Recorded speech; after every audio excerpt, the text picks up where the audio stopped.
Hi friends, Punjabi dress top measurements ఎలా తీసుకోవాలంటే, కొలతలు ఎలా తెలియాలని అంటే, ఫ్లోర్ మీద టాప్ని నీట్గా అలాంటి ఫోల్డింగ్ లేకుండా నీట్గా పరుచుకోండి. నెక్స్ట్ ఒక పెన్ను పేపర్ తీసుకోండి. కొలతలన్నీ రాయటానికి మనం కటింగ్ చేసేటప్పుడు కొలతలు అనేవి యూజ్ అవుతాయి. షోల్డర్ దగ్గర నుంచి కింది టాప్ చివరి భాగానికి చూసుకుంటే మీకు లెంత్ అనేది వస్తుంది. మీరు సైడ్కి కానీ చూసినట్లయితే మీకు 1/2 ఇంచ్ అనేది మనం అక్కడ లోతు కరువు తిరుగుతుంది కదా, అందువల్ల మీకు తెలియదు. మనకి లెంత్ కావాలంటే షోల్డర్ దగ్గర నుంచి టాప్ని స్ట్రైట్గా పెట్టి చూడండి, మీకు లెంత్ అనేది పొడవు తెలుస్తుంది.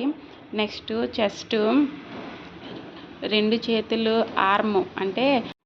ఆర్ము చంక దగ్గర నుంచి 2 చేతుల యొక్క చంక భాగం దగ్గర నుంచి మీరు గీసుకుంటే మీకు చెస్ట్ అనేది తెలుస్తుంది.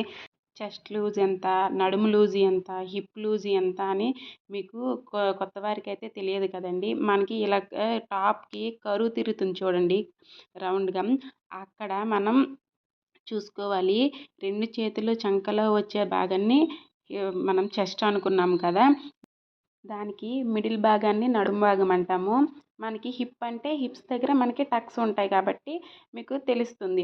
ఇంకా కొత్త వారికి తెలియదంటే ఇలా టేప్తో మెజర్ చేయండి, మీకు తెలుస్తుంది.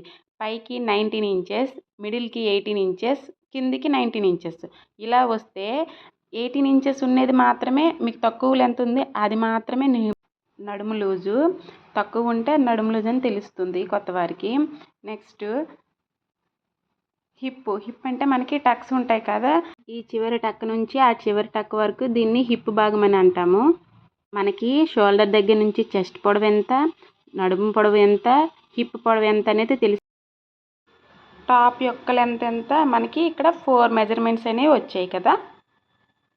నెక్స్ట్ మనం ఆర్మ్ చూద్దాం. ఆర్మ్ అంటే చేతి యొక్క రౌండ్ భాగం అన్నమాట. షోల్డర్ దగ్గర నుంచి చంకలోని వరకు రౌండ్ని ఆర్మ్ అంటాము. నెక్స్ట్ మనకి హ్యాండ్లోని కరువు తీయడం కొంతమందికి రాదు. పొడవు లూజ్ అయితే అందరికీ తెలిసిపోతుంది. కరువుని 30 కన్నా ఎక్కువ సైజ్ అయితే 3.5, 30 కన్నా తక్కువ సైజ్ అయితే 3 అలా చేసుకుంటే మీకు కరువు అనేది వస్తుంది. నెక్స్ట్ నెక్ హైట్ కోసము షోల్డర్ దగ్గర నుంచి మనకి ఇక్కడ రౌండ్ షేప్లో ఉంది కదా, అక్కడ ఎల్ షేప్ తీస్తే మీకు నెక్ పొడవు అనేది వస్తుంది. దాన్ని బట్టి మీరు 1/2 ఇంచెస్ లో తీసుకుంటే మీకు రౌండ్ షేప్ వస్తుంది. రౌండే కాకుండా మీరు ఏ నెక్నైనా గీసుకోవచ్చు. మీకు 13 ఇంచెస్ కన్నా పెద్ద సైజ్ అయితే షోల్డర్ 6, నెక్ 3. 13 ఇంచెస్ కన్నా తక్కువ సైజ్ అయితే 5.5 షోల్డర్, నెక్ ఏమో 2 పెట్టుకోండి. మీకు అర్థమైందని అనుకుంటున్నాను. ఇంకేమైనా డౌట్స్ ఉంటే కామెంట్ చేయండి, నెక్స్ట్ కటింగ్ వీడియోలని షేర్ చేస్తాను.